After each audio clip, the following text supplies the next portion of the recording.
Hello, আসসালামু আলাইকুম। সকলে কেমন আছেন? আজকে আপনাদের সাথে শেয়ার করব ডাল সবজি ও রুটি, আমার জামাইয়ের আবদারের রেসিপি। জামাই হঠাৎ করে বাহির থেকে এসে বলতেছে রুটি আর ডাল সবজি রান্না করতে, এগুলো খেয়ে নাকি সে ডিউটি যাবে। তাই বসে বললাম সবজি কাটাকাটি করতে, জামার জন্য রান্না করতে। কারেন্ট ছিল না, তার জন্য ভিডিওটা একটু ঝাপসা ঝাপসা দেখাচ্ছে। কি আর করব, পরিস্থিতি যেমনই হোক ভিডিও তো করতে হবে। এই তো এ পর্যায়ে আমি ডালগুলো ভালো করে ধুয়ে নিলাম। কারেন্ট ছিল না, পানিও নাই, ট্যাঙ্কের মধ্যে পানি শেষ হয়ে গেছিল। তার জন্য আমার বোতল থেকে পানি নিয়ে নিয়ে কাজ করতে হচ্ছে। এখন আমি সবজিগুলো একটু সিদ্ধ করে নেব। সিদ্ধ করতে বসিয়ে দিলাম। লবণ আর হলুদ দিয়ে ভালো করে সিদ্ধ করে এই পর্যায়ে নামিয়ে নিলাম।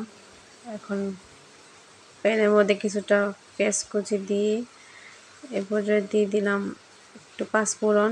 এগুলো ভালো করে একটু ভেজে পেঁয়াজ রসুন বাটা দিয়ে দিলাম। এগুলো একটু ভালো করে ভেজে নেব। ভাজা হয়ে গেলে এই পর্যায়ে এক চামচ লবণ, হলুদ গুঁড়া, ধনে গুঁড়া, মরিচের গুঁড়া দিয়ে দিলাম। এই মশলাগুলো একটু ভালো করে কষিয়ে নিব। মশলাগুলো একটু ভালো করে কষানো হয়ে গেলে তাতে এই পর্যায়ে দিয়ে দিলাম একটু জিরা গুঁড়া। এগুলো দিয়ে একটু ভালো করে নেড়ে এই পর্যায়ে সবজিগুলো দিয়ে দিলাম। এবার দিয়ে দিলাম ডালগুলো। এগুলো ভালো করে একটু মিশিয়ে নেব। মেশানো হয়ে গেলে এই পর্যায়ে অল্প পরিমাণ পানি দিয়ে দিলাম ডালগুলো একটু সিদ্ধ হওয়ার জন্য। কয়টা কাঁচামরিচ দিয়ে দিলাম।